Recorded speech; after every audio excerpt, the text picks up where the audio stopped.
చెప్పండి అమ్మా, ఎవరి గురించి కవిత? నవీన్ గారి గురించి. నవీన్ గారు. ఓ మై గాడ్, మీరందరూ నేను కాలేజ్లో ఉన్నప్పుడు ఎక్కడున్నారు? ఒక్కడు పట్టించుకోలేదు ఆ టైంలో. నవీన్, నువ్వు కాలేజ్ లో ఉన్నప్పుడు వాళ్ళు జస్ట్ పుట్టి హాస్పిటల్లో ఉన్నారు. నేను కాలేజ్ పాస్ అయ్యి 2 years అవుతుంది సుమ గారు. సారీ, నా కాలేజ్ అనుకున్నాను నేను. మీకు నాకు 4 generations గ్యాప్ ఉంది. ఎస్, 2 మర్చిపోకండి. generations పాస్ అయిపోయాయి. ఓకే చెప్పండి. గొడుగుతో ఉంటే ఎండాకాలం, కూలర్తో ఉంటే ఎండాకాలం, మా నవీన్తో ఉంటే నవ్వుల కాలం.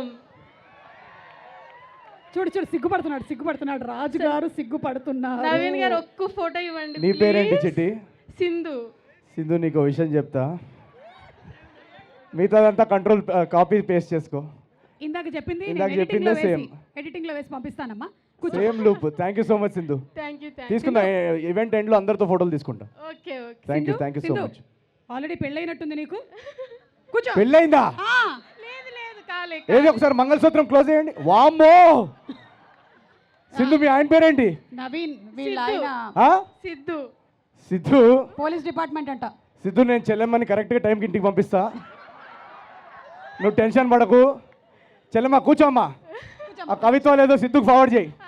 కూర్చో అమ్మా, కూర్చో.